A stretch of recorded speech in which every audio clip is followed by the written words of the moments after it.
Okay, guys, good morning. Greetings in the name of Jesus Christ. How are y'all doing? What time is it? Oh, it's already after 12.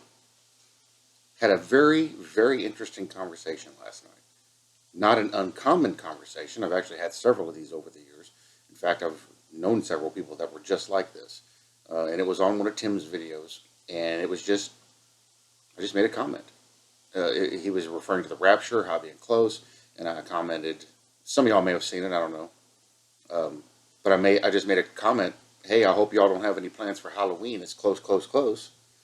And this guy named Gilbert D decided that that was his cue to become a superhero and try to come against the forces of evil that are Halloween. When my comment had nothing to do with Halloween, I just used that term as a time marker, and it was just over and over and over again. And the guy could not get it through his head that my comment has nothing to do with Halloween. I told him I could have used Nevada Day, I could have used Mischief Day, which both of those are right there by Halloween, but nobody would have known what I was talking about. So I used Halloween as a marker for the end of October. He turned that into his mission to come against evil. That's why I use that word, is because it was evil. And then this morning, some other guy named John jumped in there, and he was questioning why it was. Well, John, it's none of your business. You can read the conversation.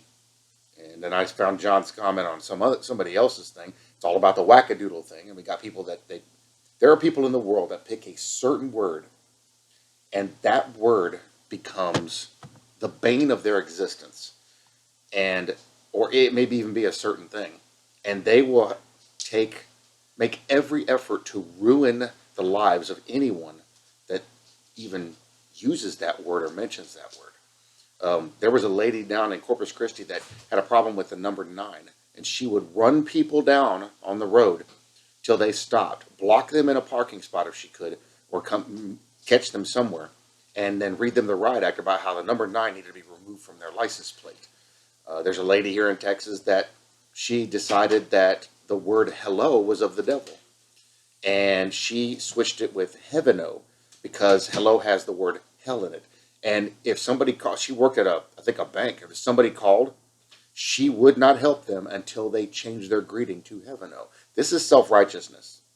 This is extreme self-righteousness. This is getting on a moral high horse, a self-righteous moral high horse.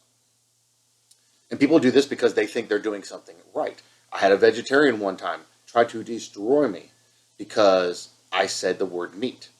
I reminded this vegetarian that the gummy worms he was currently stuffing in his face were made from the gelatin, which is the boiling of cow bones and hide. You can find videos on YouTube about it. There is no gelatin that's not made from this. He wasn't very happy about that. So there's people, I've seen friendships completely destroyed over this self-righteous attitude of, oh, well, you use that. Oh, well, I can't touch you now. Oh, no, you're dirty. You use scented hand soap? And I saw it in the army. There were people that I've met. If they sent you a text message, if you didn't respond first with good morning or good afternoon or good day, they would not respond back to you. This was their life's mission, that they had to have a proper greeting with every text message, phone call, anything. You saw them in a parking lot, you couldn't just go, hey, what's going on? You had to go, good morning. Hey, what's going on? That's their self-righteousness. They have to have this. And it's because they think they're proper. They're raising themselves up above other people. It's a moral high horse. And I don't have any hatred towards these people, but I have a problem with that kind of attitude. And so I give it right back to them just as good as they give it. Um, and it's not out of anger or hatred or anything like that. It's just because this is childish and it's stupid to be this way. Because it has no moral bearing on anything. Now, if this person was to get upset about the 100 Christians that were killed a couple of days ago over in the Mideast when they found them worshiping Jesus, or all the late-term abortion bills, which many of these people are okay with, ironically, come against that, let's come against something that's important. Let's come against something that actually means something, actually helps somebody or saves somebody's life, not because you have a problem with the word Halloween. It's ridiculous. And or wackadoodle even. It's ridiculous. It's childish. there's still a woman, she likes to share Tim's videos. She keeps complaining about the term rackadoodle. It's like, get an editing program and bleep it out. It's not that hard. Your cell phone can even do it. I used to. Ridiculous. These are Pharisees and Sadducees. And the Bible talks about all of this, and it talks about self-righteousness. And in some cases it's silly, but there's times where it gets very, very, becomes detrimental to the people involved. Because that's all they will focus on is that. This person will completely miss Scripture. And I've had people on my channel that have done it. I'll talk about different scriptures and all these things, and we're talking about a message, and because there was one word that I used that they didn't like, they missed the whole message, and they complain about that one word. And just go nuts. Look, I don't like Halloween either, and I don't celebrate it, and I haven't celebrated it. But the word still exists. It doesn't mean I celebrate Halloween. It doesn't mean I'm a witch. It doesn't mean I'm a warlock. It doesn't mean I'm a werewolf. It doesn't mean I'm nothing. I just use the word as a timestamp. This is the kind of mentality you deal with. Grow up. I doubt these guys are watching the videos, but in case they are, grow up. So in Matthew 23, 139, then Jesus said to the crowds and to his disciples, the scribes and the Pharisees sit on Moses' seat. So practice and observe whatever they tell you, but not what they do.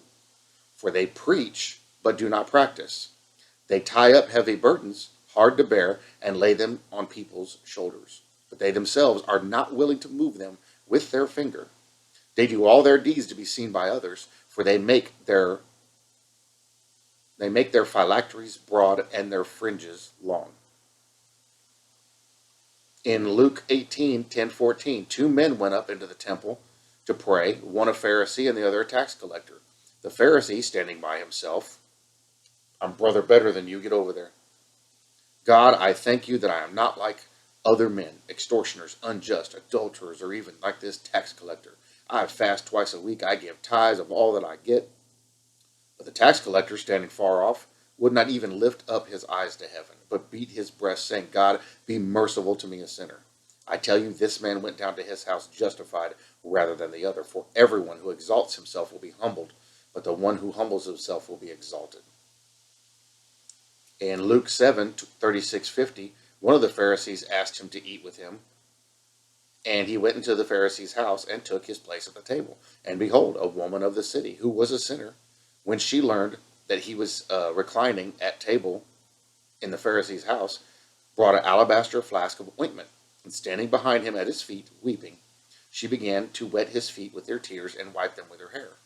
On her head, the hair of her head, and kissed his feet and anointed them with the ointment. Now when the Pharisee who had invited him saw this, he said to himself, if this man were a prophet, he would have known who and what sort of woman this is who is touching him, for she is a sinner. Now, listen to what he said here. It's very important. Now when the Pharisee who had invited him saw this, he said to himself, if this man were a prophet, he would have known who and what sort of woman this is who is touching him. So he's looking to catch Jesus in something silly, childishness. For she is a sinner. And Jesus answered him, saying, Simon, I have something to say to you. And he answers, say it, teacher. So he was thinking to himself this stuff. Jesus replied back to his thought. In Luke 20, 46-47, beware of the scribes who like to walk around in long robes and love greetings in the marketplaces and the best seats in the synagogues and the places of honor at feasts, who devour widows' houses and for a pretense make long prayers. They will receive the greater condemnation. God, these people, this is what they're doing. They think because they're going to go out there and I am dead set against this, and because you used part of this word, and I'm going to come against you because you're evil and you're the devil. No, that's not what it is. You're not. There is not an ounce of discernment in this person who cannot see what is going on here. They see that word. I have a problem with that word. Now I'm going to go out and I'm going to destroy whoever used that word. And it's ridiculous. It's childish. I actually had to shove a guy one time. What was it? Years and years ago. He was older than me. He was big. He was a bigger guy. I'm trying to remember what it was about. Oh, I think it was because of a T-shirt I had a skeleton on the front riding a skateboard. When I was used to ride skateboards. And we had just come from a skate park. And I heard somebody, I turned around. This guy, is walking, like hardcore walking up to me with his finger like this. I'm going to tell you something, young man, and you need to hear this. And he got right up to my face. That skeleton on that shirt and all that, I grabbed him, I shoved him back, and I told him, I said, don't get in my face, old man. It's a t-shirt. Just a t-shirt. I said, how many vegetarians are going to come against you because you got leather on the elbows of your shirt? He looked down at his elbows. I was like, don't get self-righteous with me when you're doing something that goes against what somebody else says. Who do you think you are? So if you want to get mad, get mad at the manufacturer that makes the t-shirt. Don't get mad at the person wearing it, because that's where the beginning of the problem is. So take yourself over there and go talk to them. I don't have any time for you. And I got back in my car and I drove off. Blew the guy away that somebody stepped up to him and stood up in his face. And these people, same thing. Every time I meet them and they start coming off about something stupid, I had a guy just went nuts because there was a stuck bolt on the intake on his car. No, it was a friend of his car. And I sprayed WD-40 on it. You're polluting the environment. How much hairspray do you use on that big old lovely locks of hair on top of your head to keep it nice and firm? How much mousse do you use? How much are you destroying the environment? I mean, he was just, you got to stop this and everything. I slapped his hand back. See, if you're not going to turn wrenches on this car, you need to get out of the way. And then I reminded him all the things that he uses, all the stuff that he uses that does the same thing. You use cooking spray? Yeah, a lot of people use cooking spray. Why are you destroying the environment? Same thing. It's the same element that pushes that stuff out of that can. Ridiculous. Ridiculous.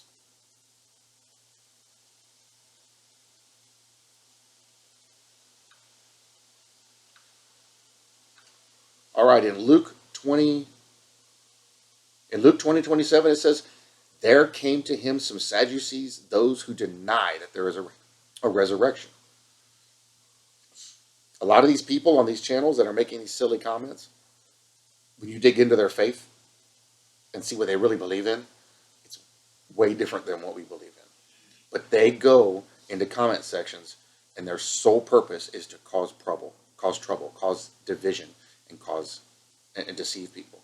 That's their sole purpose in life. They make it out like I have a stand against. I stand against this.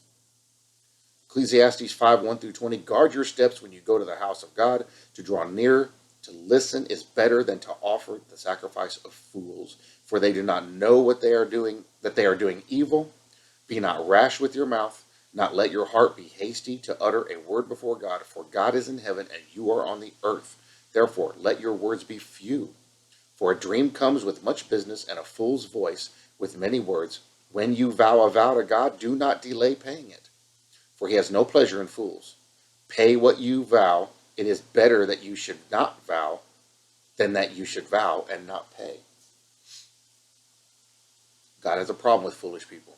Mark 12:23. In the resurrection, when they rise again, whose wife will she be? We're trying to catch Jesus in his things. For 7 had her as a wife. Go look at this. Go read that story. Matthew 16:6. Jesus said to them, watch and beware of the leaven of the Pharisees and the Sadducees. They try to corrupt everything. And that's what I dealt with last night and also this morning. I'm not having it. I'm not going to let it happen. Mark 7:6. And he said to them, well did Isaiah prophesy of you hypocrites, as it is written, this people honors me with their lips, but their heart is far from me. I actually witnessed somebody one time. This was a long time ago. Got mad. And there's people that actually do it now too. But got mad because the person was using an NIV Bible. And they decided that it was their life's mission that anyone who doesn't use the King James 1611 version, and I've talked to them on YouTube here recently, you have to use the 1611 version because no other version is right. And they're dumb as a box of rocks. Because if they bother to go do any research at all on the version of the Bible they have, they would realize that since the 1611 version, and it actually happened in 1608 when it started, to now, there's only been 432 corrections. And all the corrections, except for 3, were grammatical. That's it. And all these people will tell you, oh, you can't go trust any other translation. It's wrong, it's this, and they'll just go crazy on you because you don't read the King James Version. I've got news for you. The New King James is better translated than the original King James because it's translated from the King James. And they fixed a couple of small errors that were in that translation to make it more understandable for our time. As I'm sitting here doing this video, I tell you guys, Jesus Christ and God do not speak in the Queen's English. Yet I've heard people pray like this. I've heard people recite all this stuff like this. And it's, guys, they don't speak like that. They don't speak in the Queen's English. But people will go, oh, these and thous and all that kind of, come on, you guys. When God talks to you, he talks to you in your language. When Jesus talks to you, he talks to you in your language. They don't come to you and they don't start laying all this stuff on you about the these and thous and therefores and all that. They don't talk that way.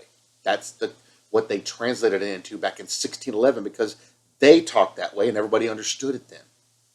So doesn't it make more sense to go and find a version that's been translated into language we understand now? And all you have to do is go do and dig into your research and go find out what they translated it from and how it came in there. But there are people that will go out of their way to argue and destroy you. I get it constantly. Destroy you. Oh, you read from the ESV. Well, yeah, most of the stuff that I read from openbible.info is ESV. Well, that's wrong. That's wrong. You translated. Okay, well, let's go through some scriptures real quick. I went with one guy. We went through like 12 scriptures.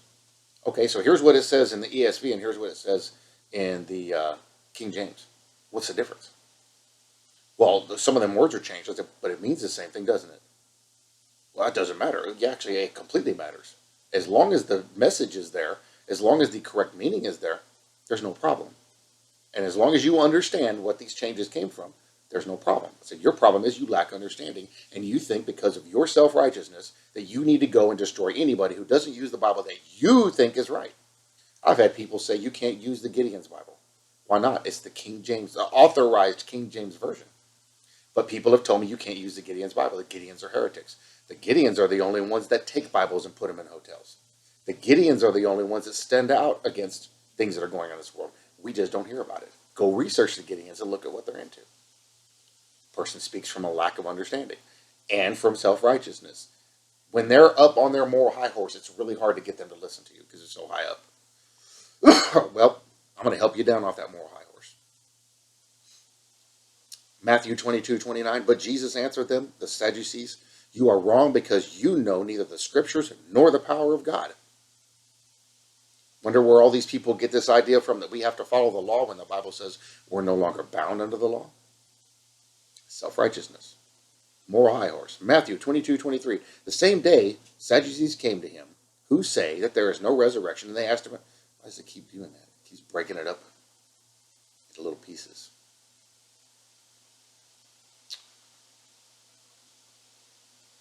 Let's see. And this is a continuation of the other one in Matthew 16 I read. It's Matthew 16:12. Then they understood that he did not tell them to beware of the leaven of bread, but of the teaching of the Pharisees and the Sadducees. We fight against this type of spirit. We fight against this stuff all the time. Sometimes they'll come in really smooth, but if you use discernment and look at what they're saying, you see what they're saying. You got to shut it down immediately. It may seem like it's harsh. It may seem like it's, oh, you're not showing love to your brethren. Actually, I am, because I'm trying to correct his way of thinking. If I didn't love him, I would not even acknowledge him. But because I'm responding to him and trying to get him to see the error of his ways, it's because I do love him and I don't want him to go down that path. It's a path that leads literally to nothing and nowhere.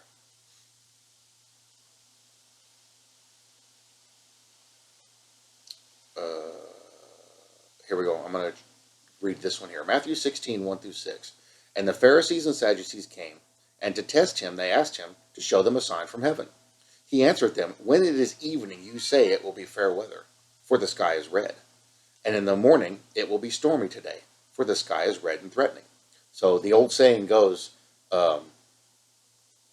red sky at night, sailor's delight. Red sky in the morning, sailor take warning. And there's other variations of that, but that's one of the original ones. And that's what that refers to. So if you have a really red sunset, you have a great day. You have a really red sunrise, there's bad weather coming. You know how to interpret the appearance of the sky, but you cannot interpret the signs of the times. An evil and adulterous generation seeks for a sign, but no sign will be given to it except the sign of Jonah. So he left them and departed. When the disciples reached the other side, they had forgotten to bring any bread. And the story goes on from there. It's really funny too because I just saw another confirmation about the video I did about the sign of the Son of Man. If y'all haven't seen that video, go watch it. And this is another one too that pointed to it. That's pretty cool. So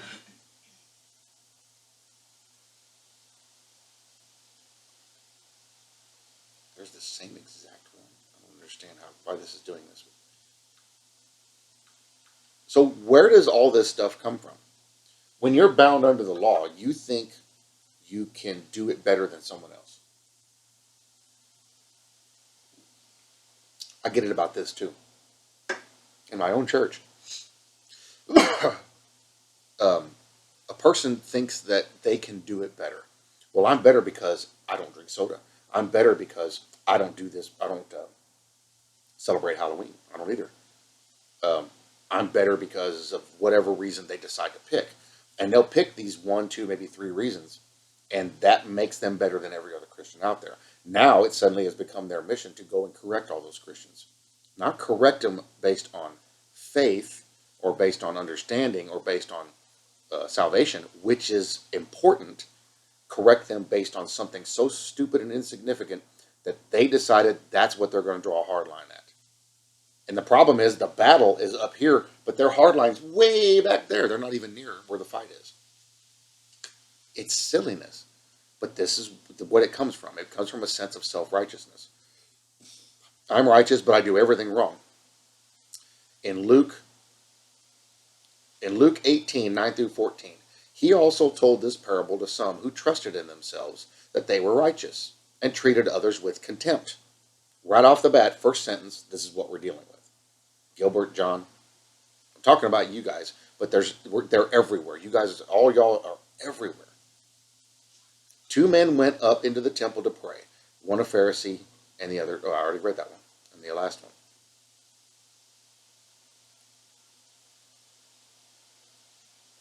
So these people trust in their ability. They think they're righteous because they come against Halloween. Think they're righteous because they come against something they decide is evil. Romans 14:1. As for the one who is weak in faith, welcome him, but not to quarrel over opinions. 1 John 4:19 through 21. We love because he loved us first. If anyone says, I love God and hates his brother, he is a liar. For he who does not love his brother, whom he has seen, cannot love God, who he has not seen. And this commandment we have given them. Whoever loves God must also love his brother. I don't have any hate against you guys, but y'all need to get yourself straight. I'm covering this scripture because it's all over the Bible. Titus 3:5. He saved us, not because of works done by us in righteousness, but because to his own mercy, by the washing of regeneration and renewal of the Holy Spirit. And Ephesians 2:8 and 9, for by grace you have been saved through faith. This is not your own doing. It is the gift of God, not a result of works, so that no one may boast. It is not because you draw a biblical hard line against Halloween. It's not because you take a stand against meat, take a stand against drinking sodas, any silliness that people come up with. I've seen people lock the brakes up on their cars because they didn't like a bumper sticker on the back of somebody's car. Why are you going to cause an accident and possibly hurt people in your vehicle because you didn't like something that was on the back of somebody's vehicle? Drive on. It doesn't pertain to you. But that's what they do. They think that makes them better than everyone else. There actually was a couple. Where was that couple at? Remember the ones in the white truck? Had all that stuff about F Trump all over the back window, and they were driving all over the highways. I forget where it was. It might have been here in Texas. I don't remember. They had a big old jacked up Chevy truck. He lifted his truck so the people down the cars behind him would see what he had all over his back window. And it was all F Trump and all this kind of stuff against Trump. And him and his wife or girlfriend, whatever she was, would drive around. They would get off the highway, get real slow, get up in traffic, and go real slow up the off-ramp, causing people to build up behind them to see what they were doing. And they just kept making the loops and going around all over the place, showing this stuff off. Yelling out the window, throwing stuff. They were throwing drinks at people's cars and all that. Anybody that said anything about it. So finally people called the cops. Cops went out and they had stopped traffic on on off ramp, and the guy was getting out, and he was walking back to somebody who had been honking the horn at him because they were going so slow, and the cops showed up, and the cops arrested him and impounded their truck. He was like, well, and like, oh no, no, look, you did this on purpose. This isn't your opinion. You did this to cause a problem. But and we still see that nowadays, even on here in some of the videos, people go in there and they will use any excuse they can to say something negative about Trump. They'll use any excuse they can to say something negative about anything or anybody they don't like, whether the particular video has any pertaining, it doesn't pertains to that in any way, shape, or form. There are armchair theologians that will sit there on their comment sections and will go, you don't understand what this means and what this means and what this means. And this is a person who has doctorates in this and has gone out and done the studying, looked at the data, where this person just read their Bible, did not have the access to that information that did. But of course, this person knows the Bible better than anybody else. I openly admit I don't know the Bible at all. I just give you guys what's given to me. That's it.